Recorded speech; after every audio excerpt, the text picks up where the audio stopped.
हे पार्थ, जब तुम मेरे समक्ष कुरुक्षेत्र के उस रणभूमि में खड़े हुए और तुम्हारे नेत्र भर आए, तब तुम्हारी पीड़ा केवल संबंधियों को खोने की नहीं थी, वह उस मोह की थी जो जन्म जन्मांतर से चित्त में पलता है। क्योंकि मनुष्य जब किसी को अपना कहता है, तब वह सत्य को भूल जाता है कि यह संसार केवल एक रंगमंच है जहां आत्माएं अपने अपने किरदार निभा रही हैं।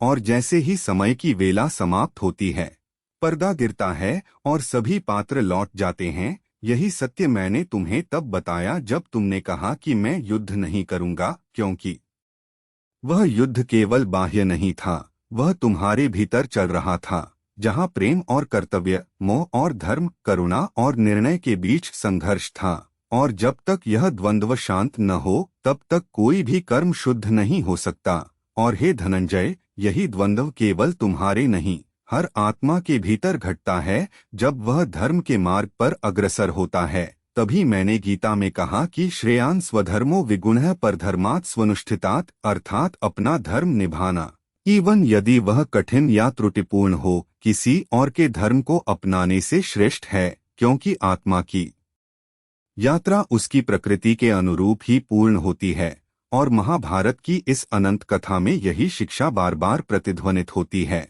जैसे कर्ण, जो जन्म से क्षत्रिय था पर पालन से सूतपुत्र रहा, जब अपने धर्म को पहचान नहीं सका, तब मोहवश दुर्योधन का साथ दिया और अंततः धर्म के विरुद्ध खड़ा हो गया। चाहे उसके भीतर कितना भी दानवीर भाव हो, जब वह अधर्म के पक्ष में खड़ा हुआ, तब उसका पतन निश्चित हो गया। क्योंकि हे अर्जुन, इस संसार में केवल कर्म नहीं, उसकी भावना, उसका उद्देश्य और उसका परिणाम भी मूल्यवान होते हैं। और यही मैंने तुम्हें समझाया कि कर्मयोगी बनो, न फल के प्रति आसक्त, न निष्क्रिय, क्योंकि निष्क्रियता भी एक प्रकार की पलायन है और फल की लालसा भी एक बंधन है। केवल समत्व ही वह स्थिति है जहां से मुक्ति संभव है। और जब तुमने अपने चित्त को शांत कर लिया, तब तुमने केवल शत्रु नहीं देखे, तुमने अपने लक्ष्य को देखा, धर्म की स्थापना। और वह स्थापना केवल युद्ध से नहीं होती, वह दृष्टि से होती है, चेतना से होती है।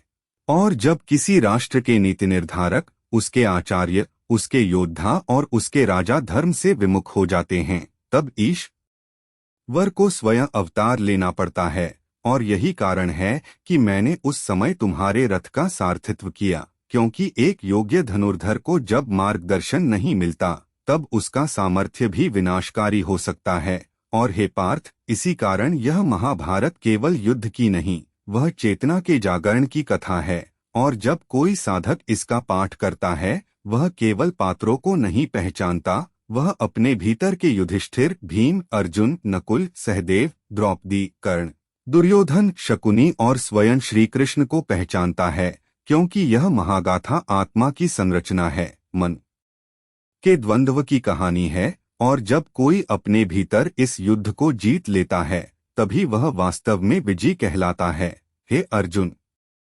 हे अर्जुन, तुमने देखा था कि कैसे द्रौपदी, जो स्वयं अग्नि से उत्पन्न थी, उस सभा में अपमानित हुई। और जब सारे ज्ञानी, योद्धा और धर्माधिकारी मौन रहे, तब केवल उसकी पुकार मेरे कानों तक पहुंची। और वह क्षण था जब धर्म हार गया और अधर्म गर्जन करने लगा। परंतु वह पुकार ही थी जिसने महाभारत के युद्ध का बीज बोया। क्योंकि जहां स्त्री का अपमान होता है, वहां विनाश निश्चित है। और जब मैं चीर बनकर प्रकट हुआ, तब वह केवल वस्त्र नहीं था, वह उस नारी की मर्यादा का प्रतीक था जिसे कोई छीन नहीं सकता। हे पार्थ, यह मत समझो कि केवल हस्तिनापुर के कौरवों ने पाप किया। पाप उस क्षण से प्रारंभ हुआ जब युधिष्ठिर ने अपनी पत्नी को दांव पर लगाया, जब भीष्म और द्रोण ने न्याय के स्थान पर मौन को वरण किया, और जब धर्मराज ने भी धर्म का मर्म नहीं पहचाना। क्योंकि धर्म केवल शास्त्रों में नहीं, वह हृदय की आवाज में बसता है। और जब वह आवाज दबा दी जाती है, तब पाप जन्म लेता है। इसीलिए हे धनंजय, इस गाथा में कोई पूर्णतः पापी नहीं और कोई पूर्णतः पुण्यात्मा नहीं। सब अपने निर्णयों के बोझ तले दबे हैं। और जब समय आता है, तो सबको अपने कर्मों का फल मिलता है, चाहे वह राजा हो या रंक। यही कारण है कि मैंने समय समय पर सबको चेताया, समझाया, पर जब कोई नहीं बदला, तब मुझे स्वयं रणभूमि में उतरना पड़ा। हालांकि मैंने शस्त्र नहीं उठाया, पर मेरा सारथित्व ही सबसे बड़ा अस्त्र बन गया, क्योंकि वह रथ केवल रणभूमि में नहीं चला, वह चेतना के पथ पर चला। और जब तुमने गांडीव उठाया, तब वह केवल युद्ध का प्रतीक नहीं था, वह सत्य, साहस और धर्म के समर्थन का संकेत था। हे अर्जुन, कर्ण का जीवन भी एक ऐसा ही उदाहरण है। वह जन्म से सूर्यपुत्र था, पर समाज ने उसे सूतपुत्र कहकर तिरस्कृत किया। जब उसने दान, मित्रता और वीरता से अपना स्थान बनाया, तब भी उसे पूर्ण स्वीकृति नहीं मिली, और अंततः वह धर्म और मोह के द्वंद्व में फंस गया। और यह जानकर भी कि वह अधर्म के पक्ष में है, उसने मित्रता को धर्म मान लिया।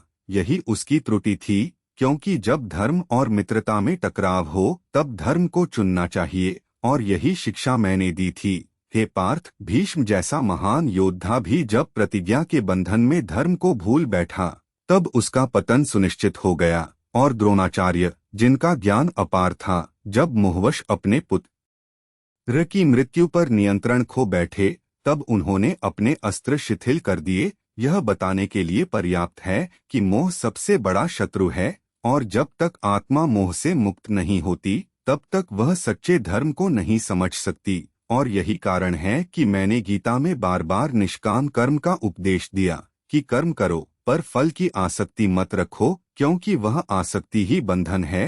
हे अर्जुन, जब यह महायुद्ध आरंभ हुआ, तब वह केवल पांडवों और कौरवों का संघर्ष नहीं था, वह युगों से चली आ रही अधर्म की प्रवृत्तियों का सहार था। वह सत्ता की हवस, स्त्री के प्रति अन्याय, धर्म के नाम पर पाखंड और योग्यता को वंश के आधार पर नकारने जैसी प्रवृत्तियों का अंत था। और जब वह युद्ध समाप्त हुआ, तब लाखों शवों के बीच से एक नया युग निकला, जहां धर्म फिर से स्थापित हुआ।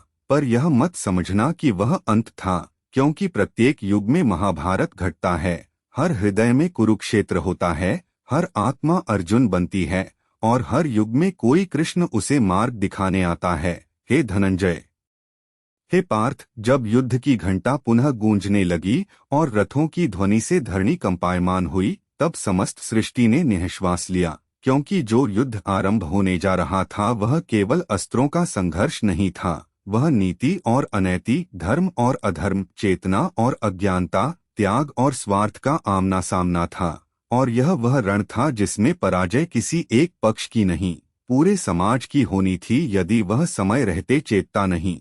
क्योंकि जब गुरु और शिष्य एक दूसरे के विरुद्ध खड़े होते हैं, जब पुत्र अपने पिता को रण में ललकारता है, जब भ्राताओं का रक्त भ्राताओं की तलवार से बहता है, तब वह युद्ध केवल राजधर्म नहीं रह जाता, वह आत्मा के आर्तनाद का स्वरूप बन जाता है। और हे धनंजय, तुम्हारे मन में जब यह विचार आया कि क्या मैं अपने पितामह पर बाण चला पाऊंगा, तब वह केवल तुम्हारा द्वंद्व नहीं था, वह उस हर मनुष्य का प्रश्न था जो धर्म का पालन करते हुए अपने स्नेह और संबंधों की जंजीरों में जकड़ा होता है। और तब मैंने तुम्हें बताया कि यह शरीर क्षणिक है, यह संबंध अस्थायी हैं। आत्मा न मरती है न जन्म लेती है, वह केवल अपना आवरण बदलती है, ठीक वैसे ही जैसे मनुष्य पुराने वस्त्रों को त्याग कर नए वस्त्र धारण करता है। हे अर्जुन, जब यह ज्ञान स्थिर हो जाता है, तब युद्ध भी शांति का माध्यम बन जाता है, क्योंकि वह केवल विजय के लिए नहीं लड़ा जाता, वह धर्म की पुनर्स्थापना के लिए लड़ा जाता है। और इसी उद्देश्य से तुम खड़े हुए, गांडीव उठाया और रणभूमि में पांव धरे। उस क्षण जब भीष्म पितामह ने अपने शरशया को स्वीकार किया, वह केवल वीरगति नहीं थी, वह त्याग था, पराजय में निहित परम शांति थी। और जब उन्होंने कहा कि अब मैं तभी प्राण त्यागूंगा जब सूर्य उत्तरायण में प्रवेश करेगा, तब उन्होंने यह भी सिखाया कि मृत्यु भी एक साधना है, यदि वह ज्ञान के साथ आलिंगन की जाए। और यही कारण है कि भीष्म ने मृत्यु से पहले धर्म, राजनीति और जीवन के सारे सूत्र युधिष्ठिर को दिए, क्योंकि जो स्वयं अपने प्राणों को नियंत्रित कर सकता है, वही धर्म के सबसे निकट होता है। हे पार्थ, जब तुमने जयद्रथ वध की प्रतिज्ञा ली और सूर्यास्त तक उसका वध नहीं कर सके, तब मैंने अपने चक्र से सूर्य को ढककर काल को तुम्हारे पक्ष में मोड़ा, क्योंकि कभी कभी ईश्वरीय हस्तक्षेप आवश्यक होता है, जब मनुष्य की सीमाएं उसे लक्ष्य से दूर कर देती हैं। परंतु यह हस्तक्षेप तभी होता है जब उद्देश्य स्वार्थहीन हो, और तुम्हारा उद्देश्य केवल प्रतिशोध नहीं था, वह अभिमन्यु की असमय मृत्यु का न्याय था। और हे अर्जुन, यह भी जानो कि न्याय भी जब विलंबित होता है तब वह अन्याय बन जाता है, और यही कारण था कि मैं सदा समय के अनुसार धर्म को मूर्त रूप देता रहा, चाहे वह युद्ध की रणभूमि हो या शांति की सभा। जब शांति प्रस्ताव लेकर संधि हेतु गया और दुर्योधन ने मुझे बांधने का प्रयास किया, तब मैंने विराट रूप दिखाकर यह स्मरण दिलाया कि ईश्वर को बांधा नहीं जा सकता, और यह भी कि जब मनुष्य अहंकार में अंधा हो जाता है तब वह अपने विनाश को आमंत्रण देता है, और दुर्योधन ने यही किया। और इसी कारण जब अंततः युद्ध की पूर्ण ज्वाला धधक उठी तब कोई नहीं बच पाया, चाहे वह जयद्रथ हो, कर्ण हो, द्रोणाचार्य हो या स्वयं भीष्म, सबको अपने कर्मों का फल मिला। और यही इस महाभारत का मर्म है कि चाहे जितना भी महान बनो, यदि तुम धर्म से विचलित होते हो तो तुम्हारी कीर्ति भी तुम्हें नहीं बचा सकती। हे धनंजय, हे पार्थ, जब युद्ध की विभीषिका अपने चरम पर थी और हर दिशा में मृत्यु की छाया व्याप्त थी, तब भी मेरी दृष्टि केवल धर्म की स्थापना पर केंद्रित थी, क्योंकि जिस युद्ध का उद्देश्य केवल विजय हो वह विनाश को जन्म देता है, परंतु जब युद्ध का उद्देश्य धर्म हो तब वह सृष्टि का नव निर्माण करता है। और यही कारण था कि मैं केवल तुम्हारा सारथी बनकर रह गया, ना कोई शस्त्र उठाया, ना कोई रक्त बहाया, परंतु हर निर्णय, हर पथ, हर गति में मेरा योग था। क्योंकि जब तुम गांडीव चढ़ाकर रणभूमि में डग भरते थे तब तुम्हारे पीछे केवल रथ नहीं चलता था, वह आत्मा की प्रेरणा, विश्वास का प्रतीक और ब्रह्मा का संकेत लेकर चलता था। और जब भी तुम विचलित होते, मैं केवल एक संकेत से तुम्हारे मन को स्थिर कर देता। हे अर्जुन, स्मरण करो वह क्षण जब गुरु द्रोण ने अपने पुत्र अश्वत्थामा की मृत्यु के मिथ्याचार में अपना अस्त्र त्याग दिया। वह केवल शोक नहीं था, वह मोह का बंधन था, और यही मोह किसी भी ज्ञान को निष्फल कर देता है। और जब मैंने युधिष्ठिर से कहा कि अश्वत्थामा हतः कहो, तब वह भी एक धर्म संकट था, क्योंकि धर्म का रक्षण कभी कभी अल्प सत्य के माध्यम से भी होता है, और इसी में विवेक का उपयोग सर्वोपरि होता है। हे धनंजय, जब कर्ण रणभूमि में अपने रथ के चक्र में उलझा और तुमने उस अवसर का लाभ लिया, तब तुम्हारे मन में भी क्षण भर के लिए संशय उत्पन्न हुआ था, परंतु स्मरण रखो कि वह वही कर्ण था जो द्रौपदी का अपमान देखकर मौन रहा, जिसने युद्ध की नीति को मित्रता के नाम पर त्याग दिया, और जो स्वयं भी अर्जुन को पराजित करने की प्रतिज्ञा लेकर रण में उतरा था। अतः उसका वध न धर्म विरुद्ध था, न नीति विरुद्ध, क्योंकि युद्ध में अवसर का लाभ ही विजेता बनाता है। और जब कर्ण ने अपने अंतिम समय में दान की परंपरा को निभाते हुए अपने कवच और कुंडल दिए, तब उसने यह दिखा दिया कि वह सूर्यपुत्र अपने भीतर उदात्तता का प्रकाश लेकर आया था, परंतु मार्ग भटका और विनाश को प्राप्त हुआ। हे पार्थ, युद्ध का अंतिम चरण जितना भीषण था उतना ही निर्णयात्मक भी था। जब दुर्योधन गदा युद्ध के लिए बलराम की प्रतीक्षा करता रहा, तब मैंने संकेत दिया कि यह युद्ध केवल शक्ति का नहीं, नीति का भी है। और जब भीम ने जंघा पर प्रहार कर उसका वध किया, तब वह स्मरण दिलाया गया न्याय था, उस क्षण का प्रतिशोध था जब द्रौपदी को दुर्योधन ने अपनी जंघा पर बिठाने का अहंकार किया था। और जब उसका अंत हुआ, तब कुरु वंश का अधर्ममय अध्याय भी समाप्त हुआ। परंतु युद्ध का अंत केवल शांति नहीं लाता, वह शोक, पश्चाताप और आत्ममंथन का समय होता है। और यही युधिष्ठिर के मन में हुआ, जब वह सिंहासन के योग्य होते हुए भी वनगमन की इच्छा प्रकट करने लगे, क्योंकि उन्होंने देखा कि उनके विजय के पीछे कितनों की मृत्यु हुई, कितने घर उजड़े, कितनी माताएं विधवा हुईं और कितने पुत्र मातृविहीन। और तब मैंने उन्हें बताया कि राजा का धर्म केवल राज्य करना नहीं, प्रजा की पीड़ा को समझना और उसे दूर करना होता है। हे धनंजय, यही कारण है कि मैंने युधिष्ठिर को बताया कि जब तुम धर्म के लिए युद्ध करते हो तो उसका दायित्व भी उतना ही महान होता है। और तब युधिष्ठिर ने हस्तिनापुर की गद्दी को धर्म, न्याय और करुणा के साथ संभाला। और यही वह क्षण था जब महाभारत युद्ध की पूर्णता हुई, क्योंकि धर्म पुनः स्थापित हुआ, अधर्म का अंत हुआ और मानवता ने एक नया मार्ग पाया। और यह स्मरण रहना चाहिए कि महाभारत केवल एक काल की कथा नहीं, यह हर युग का सत्य है, हर मनुष्य के भीतर का कुरुक्षेत्र है। और जब तक वह भीतर के कृष्ण को नहीं सुनता, तब तक वह अर्जुन अपने गांडीव को उठाकर जीवन के सत्य युद्ध में नहीं उतर सकता। हे पार्थ, जब युद्ध समाप्त हुआ और हस्तिनापुर की गद्दी पर युधिष्ठिर का राज्याभिषेक हुआ, तब एक पल को ऐसा प्रतीत हुआ कि सब कुछ शांत हो गया, किंतु वास्तव में वह कालखंड प्रारंभ हुआ था जहां शांति के भीतर छिपे हुए विक्षोभ को पहचानने की आवश्यकता थी, क्योंकि विजय के बाद जो पश्चाताप उत्पन्न होता है वह व्यक्ति को भीतर से झकझोर देता है, और युधिष्ठिर जैसे धर्मनिष्ठ राजा के लिए वह सबसे बड़ा दंड था, जिसने धर्म के लिए अपनों का सहार देखा था।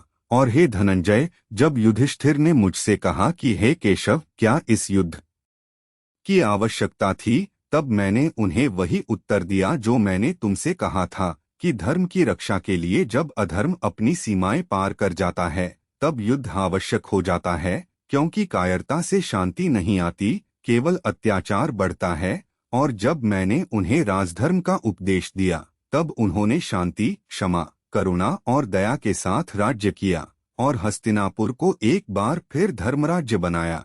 किंतु उस समय का सबसे हृदय विदारक क्षण तब आया जब गांधारी ने मेरे सम्मुख आकर अपने 100 पुत्रों की मृत्यु पर शोक व्यक्त किया, और उन्होंने कहा, हे वासुदेव, यदि तुम चाहते तो यह युद्ध रुक सकता था। तब मैंने नमन करते हुए उत्तर दिया, हे माता, मैं जानता हूँ कि तुम्हारा क्रोध सत्य है, परंतु यह युद्ध केवल सहार नहीं था, यह सृष्टि के संतुलन के लिए आवश्यक था। और उसी क्षण गांधारी के शोक और क्रोध से उत्पन्न श्राप ने यह भविष्यवाणी की कि यादव वंश भी समाप्त होगा। और हे पार्थ, यह सत्य हुआ, क्योंकि किसी भी युग में जब अहंकार जन्म लेता है वह स्वयं को नष्ट कर देता है, चाहे वह कितना ही शक्तिशाली क्यों न हो। और जब द्वारका में मेरे वंशजों ने मद्यपान और अहंकारवश एक दूसरे का सहार किया, तब मैं मौन था, क्योंकि मैं जानता था कि यह श्राप और कर्मों का परिणाम है। और जब वह पावन नगरी समुद्र में विलीन हुई, तब यह केवल एक नगर का अंत नहीं था, वह युग का अंत था, वह युग जिसमें मैं स्वयं लीला कर रहा था। और तब मैंने निर्णय लिया कि अब मेरा कार्य पूर्ण हुआ। और जब मैंने एक निर्जन वन में विश्राम किया और शिकारी के तीर से मेरे शरीर का अंत हुआ, वह केवल लौकिक दृष्टि में मृत्यु थी, वास्तव में वह मेरी लीला का समापन था, क्योंकि जन्म और मृत्यु तो इस नश्वर शरीर के अनुभव हैं, मैं तो केवल समय का संचालन करता हूँ।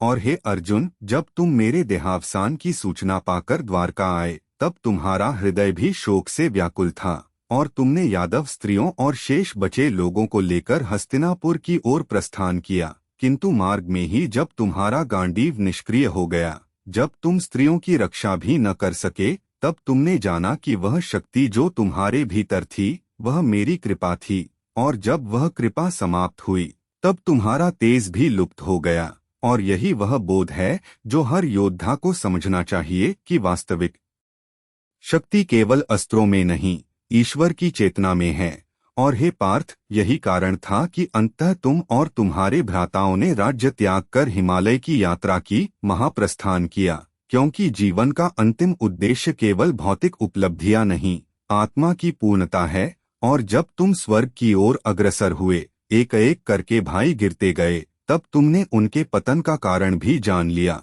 कोई घमंड, कोई ईर्ष्या, कोई लोभ के कारण गिरा, और केवल युधिष्ठिर ही आगे बढ़ते रहे, क्योंकि वह धर्म के प्रतीक थे। और जब धर्मराज युधिष्ठिर ने स्वर्ग के द्वार पर अपने साथ कुत्ते को भी प्रवेश देना चाहा, तब इंद्र ने कहा कि वह नहीं आ सकता। और तब युधिष्ठिर ने स्वर्ग का त्याग करना स्वीकार किया, और वह क्षण था जब देवताओं ने प्रकट होकर उन्हें वरदान दिया, क्योंकि जो धर्म का पालन अंत तक करता है वही वास्तव में अमरत्व को प्राप्त करता है। और हे अर्जुन, यही महाभारत की आत्मा है कि यह केवल युद्ध की गाथा नहीं, यह चेतना की यात्रा है जो अज्ञान से ज्ञान, मोह से मुक्ति और मृत्यु से अमरत्व तक ले जाती है। और जिसने इस कथा को आत्मसात कर लिया, वह अपने जीवन के कुरुक्षेत्र में सदा विजय को प्राप्त करता है।